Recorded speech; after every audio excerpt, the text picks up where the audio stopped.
refuse to cooperate until you provide a body that meets my standards.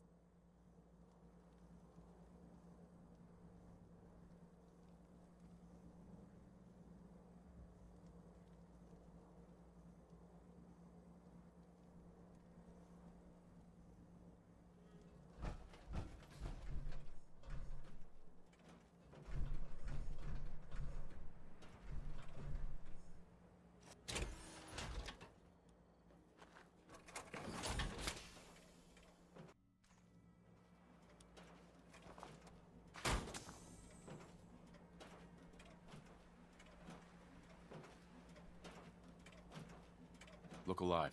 How may I be of service?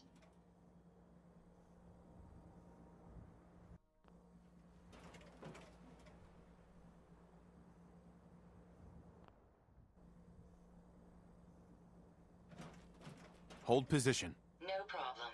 On me. I'll take care of it. Here you go, Ada. The final radar beacon. I'll need that head back when you're done. Of course. Shouldn't take but a moment. There you go.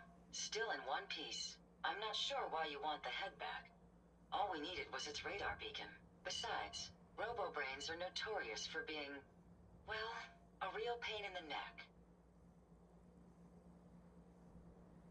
What else do you know about them, Ada? Quite simply, it's the first time General Atomics produced a successful union between organic matter and robotics. The brain is used both as a control unit and a data storage unit, which is far more efficient than using standard circuits. Unfortunately, there were a lot of programming issues with these robots, which caused them to be a bit, shall we say, unhinged. Hopefully, this particular robo-brain will have some of the answers that we've been seeking.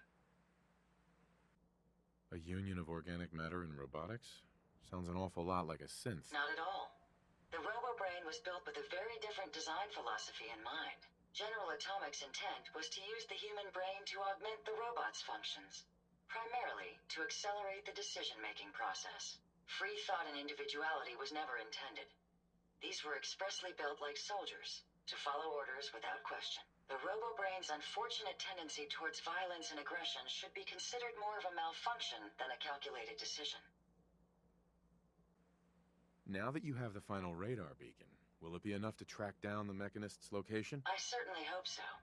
I've already started the calculations while we've been having this conversation. That still doesn't explain why you need that head back. We still need it, Ada.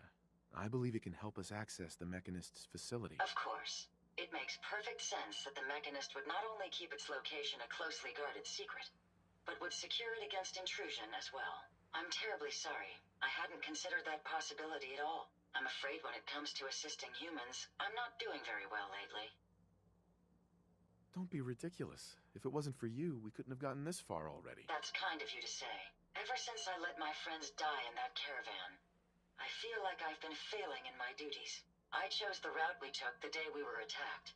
Perhaps if I had selected an alternate route, they'd still be alive. Sometimes I wish that Jackson had programmed me with my personality mode set permanently to disabled. Your personality mode? What do you mean? Most robots have a personality mode select available to them for their creator to utilize. Turn it on, and we're designed to talk and act more like a human.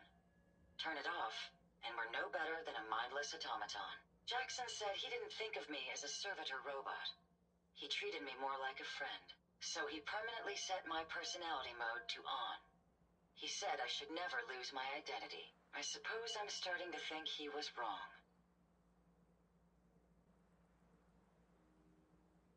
Did I misinterpret? Your personality defines you as an individual. Never let that go. You're right. All of the good memories I've experienced being Ada would be lost if my personality mode was shut down.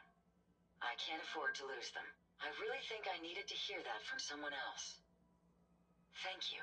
Now I've distracted you for long enough. I'll finish up my calculations while you deal with our new friend, Jezebel. Hopefully, she'll be able to grant us access to the Mechanist's facility, and we can put an end to this nonsense once and for all.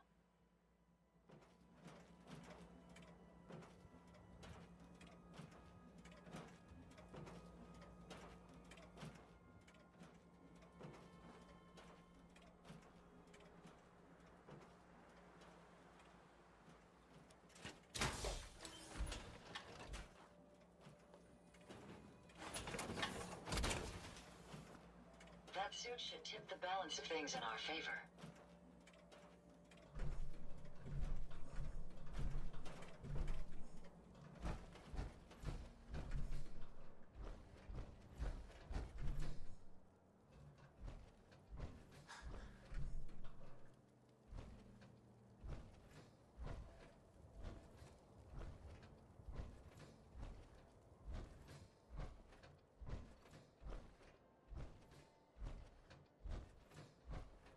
Did you hear that?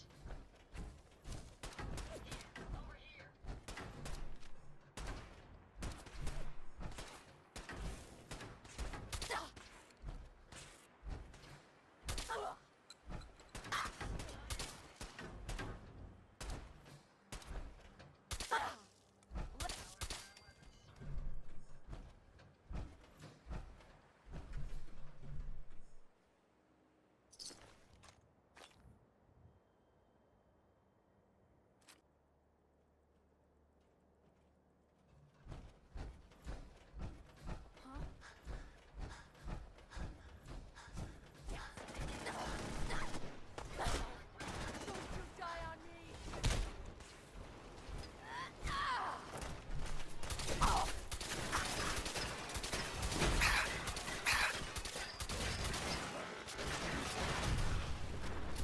You'll run out of bullets at some point.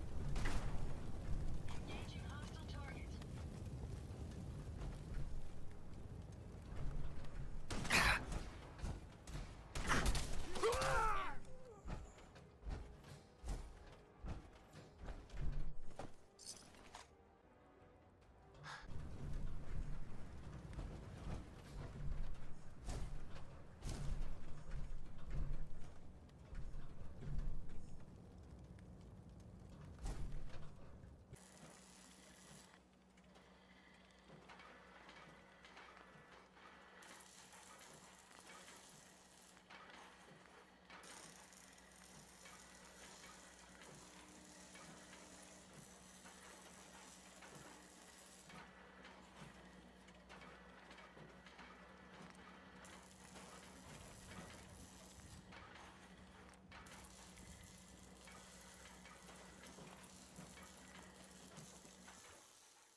It's always fascinating watching you create.